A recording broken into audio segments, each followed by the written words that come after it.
My name is Regina Jestrow, and I am a 2024 artist resident at the Sam and Adele Golden Foundation for the Arts.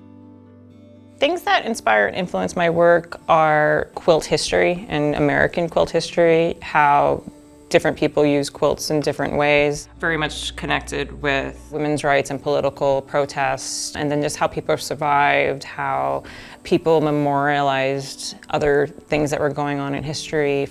I use a lot of geometric symbolism that's connected to storytelling. The word quilt, I like it because it kind of connects me with the history, and it helps me talk about the patterns I use. It helps me talk about the construction style I use. So it's like in one word, I explain a whole lot. I grew up with the sewing machine in the dining room. My mother made us all our Halloween costumes, our dress-up clothes. The sewing machine was always like the center of the house. So when I moved to Miami, I was 20 years old and I didn't feel like home until I bought myself a sewing machine. And sewing was always kind of part of my life, and now it's like everything I do. So I make textiles, I bring in reclaimed material, and everything is really like machine sewn, and I love using the sewing machine in my practice. I use a lot of sequins and shiny fabrics in my work, but when you're sewing sequins, they go pew, pew, pew, and they fall everywhere, and they're on the floor, and you could, for days and days and days, there's sequins everywhere. I did some tests, kind of figuring out how to flatten them down. The glass bead gel is like amazing on the sequins. It's like, it makes them even shinier. These are the watercolor tests I did, and I sort of labeled everything, and then I put dots next to the ones that I like the most. I've been doing a lot of work with like resists. So this is the absorbent ground and silver drawing fluid in one of these applicators.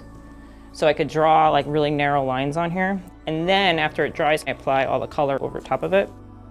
Sometimes I start with a sketchbook. Sometimes I start with research, either about quilt history or quilt patterns, or even I look at contemporary artists. Or I go to the thrift shop and I find the Gap had, in the 90s, made yellow corduroy everything. So sometimes it's the material that makes the piece, sometimes it's a pattern that makes a piece.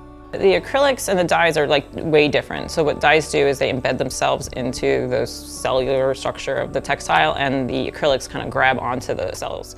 So you're gonna get two different type of textures.